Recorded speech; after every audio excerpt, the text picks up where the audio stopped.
from a foreign policy perspective, from a national security perspective, how would you, how would London, Brussels, and Moscow and Beijing have been looking at this debate?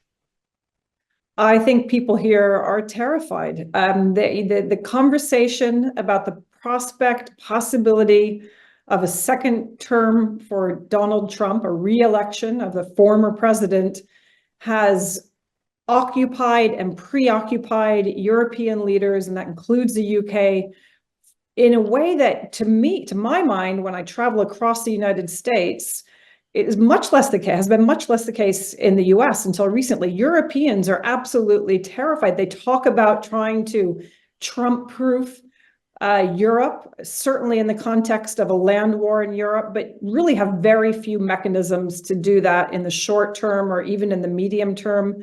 But that is the conversation that really focuses their mind.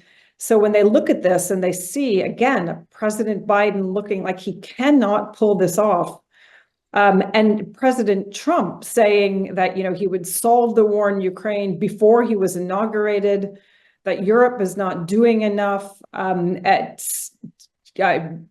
lambasting America's engagement in the Paris Climate Accords, saying, prevaricating on whether Palestine should have a state, whether Palestinians should have a state. All of these things, I think, just are deeply worrying at a time when Europeans are facing, elections in the UK, elections in France, uncertainty about the ability to cooperate with each other, and a China that doesn't really present the kind of alternative that can in any way displace the United States.